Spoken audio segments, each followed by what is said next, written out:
In response to requests following last week's post, which was called "The FTC Buries Its Ban on Non-Competes but Sharpens Its Aim on Violations," here's some practical advice for medical group leaders on steps to take to protect your group.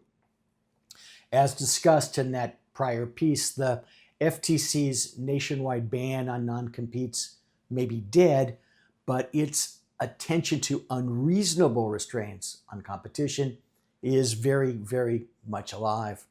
And therein lies the bind. What's unreasonable? As in your fair share, it all depends on who's making the determination. In the case of the FTC's reinvigorated hunt, the final judgment belongs to someone outside of your organization, whether that's the FTC or a court. But that doesn't mean that you're powerless.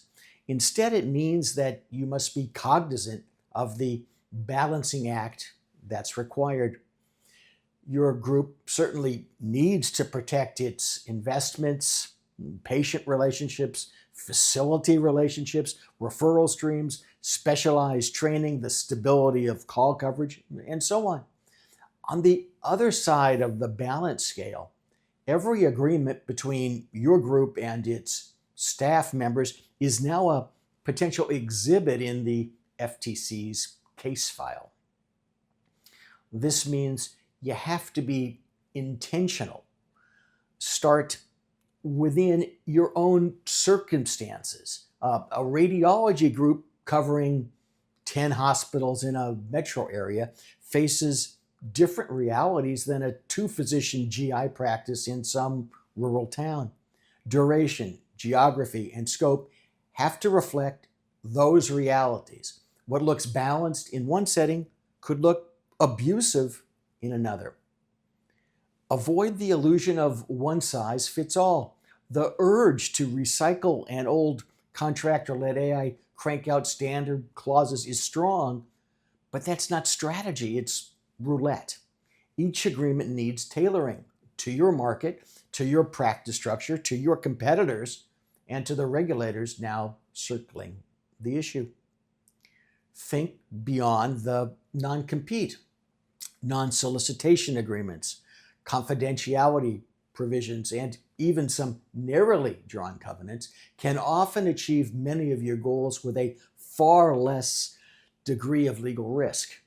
They're not perfect substitutes, but they can work to keep you out of the FTC's crosshairs while still protecting much of your interests.